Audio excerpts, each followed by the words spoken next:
Loumoise et Loumoise, je prends la parole pour pousser un coup de gueule. Un coup de gueule, c'est mon droit aussi de pouvoir m'exaspérer. Et surtout, mon coup de gueule va être un coup de gueule qui est davantage une doléance face à ce que vivent les populations de l'Oum. Je ne suis pas élu, je ne suis pas mandaté, mais je pense que en tant que citoyen, j'ai l'obligation, j'ai le devoir de porter aussi la parole, surtout que je peux avoir la prétention, à travers les activités que je mène, de porter la voix des Loumois comme je le fais à travers le double vigile qui édite le vigile républicain, qui édite le vigile du sport et qui édite Tribune Paysanne. Nous avons en son temps travaillé à la promotion de notre arrondissement et nous pensons qu'il est parfois important de porter le message, de porter cet appel, ce cri de cœur des populations qui souffrent dans leur âme et dans leur chair, mais qui parfois n'ont peut-être pas le bon canal pour porter leurs préoccupations. On se dit pourquoi pas jeter un pavé dans la mare. Donc je voudrais prendre la parole pour poser ce problème réel, et celui, n'est-ce pas, de la mobilité urbaine dans l'arrondissement de Loum. Dans une localité, un arrondissement qui est un carrefour, qui compte une population parmi les plus nombreuses du département du Mungo, il faut se le dire. Loum est l'arrondissement qui aujourd'hui peut se targuer d'être le plus peuplé du département du Mungo. Eh bien, les populations vivent un calvaire. Il n'est pas du tout évident de partir de la nation numéro 5, que ce soit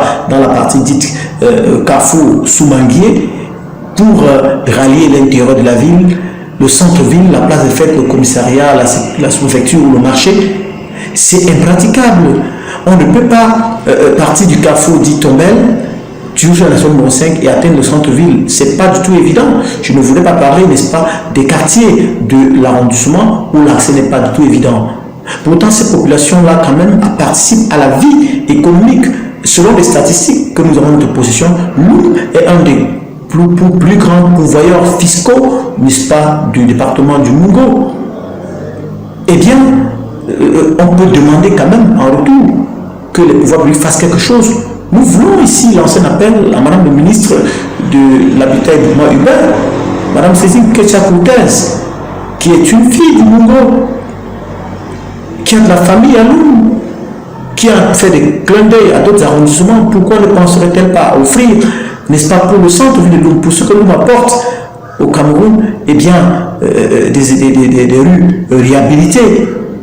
Nous voulons lancer un appel à M. le ministre de la décentralisation et du développement local afin qu'il essaie de faire quelque chose pour ces populations. Nous voulons appeler M. le ministre des Travaux publics.